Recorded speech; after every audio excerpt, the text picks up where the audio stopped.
Hello বন্ধুরা, দেখো আজকে একটা নিয়ে আসলাম নতুন রেসিপি। পুর ভরা চাল কুমড়ো। চাল কুমড়োটাকে কেমন করে কেটেছি তার মাঝখান থেকে দানাগুলো চামচ দিয়ে আস্তে আস্তে করে বের করে নিয়েছি। তারপর শিলে বেটে নিলাম পোস্ত, কালো সর্ষে, সাদা সর্ষে আর কাঁচা লঙ্কা।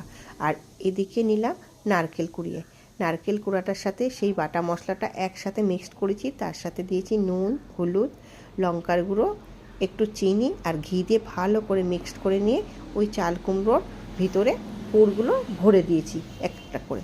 তারপরে চাল কুমড়ো পুর ভরা হয়ে গেলে তাতে দিলাম নুন, হলুদ, লঙ্কার গুঁড়ো, একটু গোলমরিচ গুঁড়ো আর সাথে ঘি আর চিনি দিয়ে ভালো করে চাল কুমড়োটাকে মাখিয়ে নিলাম। আর পুরগুলো খুব সাবধানে সাবধানে ভরে রাখতে হবে আস্তে আস্তে। তারপরে কড়াইতে তেল দিয়ে চাল কুমড়োগুলোকে খুব আস্তে আস্তে অল্প আঁচে ভেজে নিতে হবে, কারণ বেশি আঁচে দিলে চাল কুমড়োগুলো পুড়ে যেতে পারে। আর খুব আস্তে আস্তে নাড়াতে হবে, কারণ চাল কুমড়ো পুরগুলো বেরিয়ে যাবে।